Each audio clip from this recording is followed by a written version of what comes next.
Gold निवेशकों के लिए बड़ा अलर्ट। 2026 को लेकर आई चौंकाने वाली रिपोर्ट। सोने की कीमतों को लेकर दुनिया के बड़े निवेश बैंक मॉर्गन स्टैनली ने अपनी नई रिपोर्ट में 2026 के लिए एक अहम और सावधानी भरा संकेत दिया है। इस रिपोर्ट के बाद गोल्ड मार्केट में हलचल तेज हो गई है। अगर आप सोने में निवेश करते हैं या करने की सोच रहे हैं तो यह रिपोर्ट आपके लिए काफी महत्वपूर्ण है, क्योंकि इसमें आगे की दिशा को लेकर साफ चेतावनी दी गई है। मॉर्गन स्टैनली के मुताबिक हालिया तेजी के बाद सोने में उतार चढ़ाव बढ़ सकता है और 2026 में कीमतों में या तो धीमी ग्रोथ देखने को मिलेगी या फिर करेक्शन का दबाव बन सकता है। अब सवाल यह है कि मौजूदा समय में सोने की कीमतें क्या हैं और बाजार इस रिपोर्ट को किस नज़र से देख रहा है।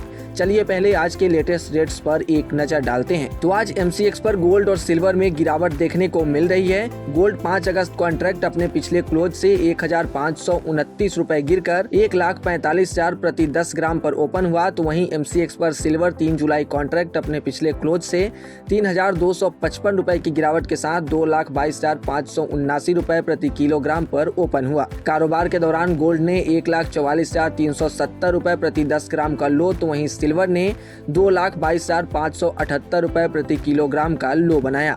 अब आपको बताते हैं मॉर्गन स्टैनली की रिपोर्ट में क्या कहा गया है। तो रिपोर्ट में कहा गया है कि अगर गोल्ड ETF में निवेश दोबारा तेजी से बढ़ता है तो साल 2026 में सोने का भाव $5,200 प्रति औंस तक पहुंचना काफी मुश्किल हो सकता है। बैंक के कमोडिटी विशेषज्ञों का मानना है कि सोने की कीमतों को ले जाने के लिए सिर्फ केंद्रीय बैंकों की खरीदारी पर्याप्त नहीं है। सोने को $5,200 प्रति औंस तक पहुंचाने के लिए बड़े पैमाने पर ETF निवेश भी जरूरी होगा।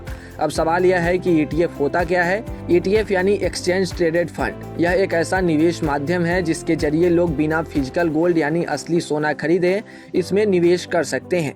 जब ETF में पैसा आता है तो सोने की मांग बढ़ती है और कीमतों को सहारा मिलता है, लेकिन जब ETF से पैसा निकलता है तो सोने की कीमतों पर दबाव बढ़ जाता है। मॉर्गन स्टैनली के विशेषज्ञों का कहना है कि फिलहाल सोने की सबसे बड़ी कमजोरी ETF की मांग ही है।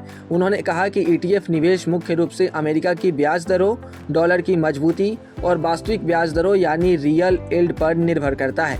यहाँ एक और महत्वपूर्ण बात समझते हैं। हाल ही में अमेरिकी फेडरल रिजर्व यानी कि अमेरिका के केंद्रीय बैंक ने अपने रुख में सख्ती दिखाई है। बाजार को पहले उम्मीद थी कि आने वाले समय में ब्याज दरों में कटौती होगी, लेकिन अब ऐसी संभावना कमजोर होती नजर आ रही है। कुछ निवेशक तो यह भी मानने लगे कि जरूरत पड़ने पर ब्याज दरें बढ़ भी सकती है। यही कारण है कि सोने पर दबाव बढ़ रहा है।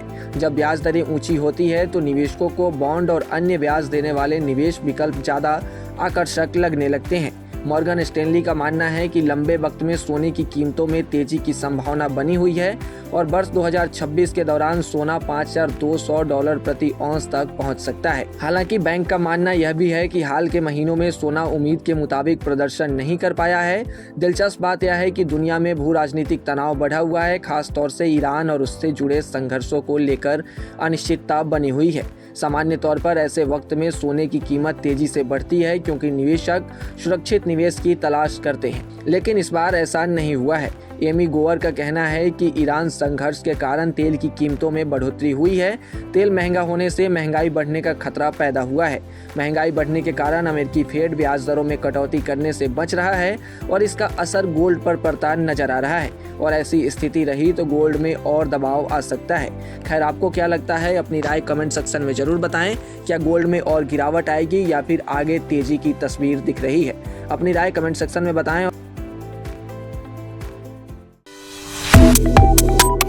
Subscribe to One India and never miss an update.